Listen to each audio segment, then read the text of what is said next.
Ciao amici e amiche del segno del toro, benvenuti, io sono Angela e questo è Exoteric World, è così che mi trovate sui social. Questo è l'oroscopo lunare motivazionale che vi darà dei suggerimenti e vi aiuterà a trovare la spinta giusta per affrontare il periodo dal 1 al 15 giugno dove troveremo la luna nuova in Gemelli. Prima se vi ricordo che è una stesa generica. Prendete solo ciò che vi risuona di più, se volete potete integrarla col vostro segno lunare. In descrizione trovate le recensioni dei mazzi usati e i link per acquistarli. Vi invito a iscrivervi e abbonarvi al mio canale per sostenere il mio lavoro, vi ringrazio moltissimo se lo farete o l'avete già fatto. E adesso partiamo, andiamo ad accendere la nostra luna. Prima di ascoltare gli oracoli vediamo a livello astrologico cosa ci porterà un po' per tutti questa luna nuova in Gemelli, e poi ovviamente con gli oracoli vedremo proprio voi nello specifico proprio del segno del toro in questa lettura. Cosa aspettarci? Un periodo molto attivo, ma soprattutto anche che non si vuole fare grandi sforzi e ci sta perfettamente, e di accogliere ottimismo, fiducia, una nuova carica di entusiasmo, di leggerezza emotiva. Può migliorare la capacità mentale e comunicativa. Momento adatto per studiare, osservare, ampliare le proprie conoscenze, gli incontri, le esperienze anche attraverso dei viaggi. Quindi aprirsi però con anche discrezione, cioè osservare senza agire immediatamente. L'impulso non è costruttivo, non è positivo, anche perché di contro ci possono essere momenti di forte transizione, di passaggio e di vulnerabilità.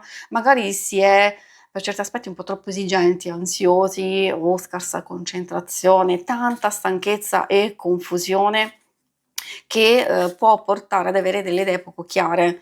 Ecco perché si può avere difficoltà di scelta e priorità, adottare delle scorciatoie, andare di fretta e quindi questo, come già detto, non è positivo. Quindi osservare prima di agire o comunicare qualcosa. Il vostro primo oracolo che ci fa un po' il punto della situazione, quindi intorno al 1 giugno, abbiamo una carta di sostegno, di cura, di protezione. Può riferirsi a un legame stretto, a qualcuno intorno a voi che può aiutarvi in certi aspetti.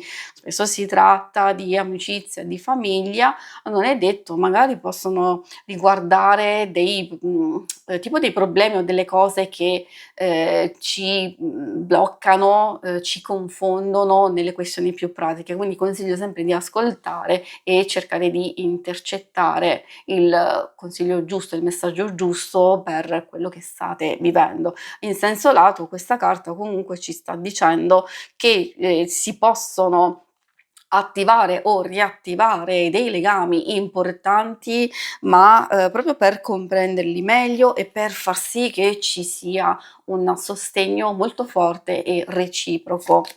La luna nuova, perfetta proprio per questo periodo, quindi forse potreste sentire molto forti alcune energie, ma soprattutto quelle che riguardano il significato di questa carta, e cioè di inizio, di positività, di idee innovative, di novità in arrivo. Si possono stabilire in questo periodo dei nuovi traguardi oppure come usare le proprie energie di attrazione per prepararsi ad accogliere qualcosa di nuovo, qualcosa di bello. Quindi il massimo consiglio è quello di avere una mente aperta e soprattutto di credere in se stessi. L'altro messaggio arriva dalla lepre della luna. Effettivamente questa è una carta di rinnovamento, di rinascita, di fertilità creativa per nuove idee e progetti. Ci possono essere anche improvvisi cambi di programma, non necessariamente negativi. Le vostre belle energie vi possono permettere di prepararvi a seguire la corrente, il flusso degli eventi e creatività io non mi riferisco solo alle, cose artistiche, magari ecco sono favoriti gli artisti o chi utilizza la creatività in un certo modo, però per creatività è proprio quello spirito che possiamo avere un po' tutti noi per cercare di metterci nelle condizioni di ottenere delle occasioni vantaggiose e anche per rigenerare le nostre energie e ricaricarci per affrontare qualsiasi cosa. E adesso passiamo ai suggerimenti dell'oracolo dello sciamano.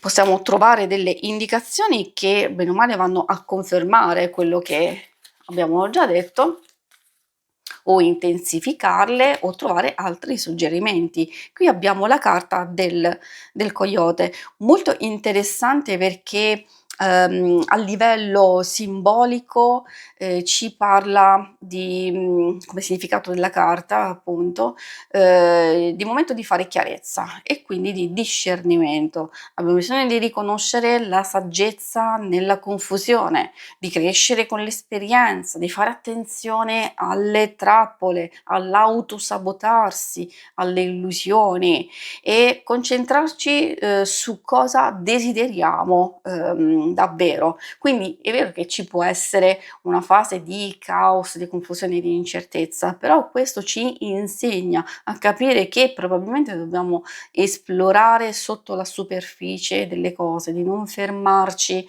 alle prime impressioni o di non fermarci assolutamente alle prime difficoltà. Quindi di capacità di riuscire a gestire le nostre risorse.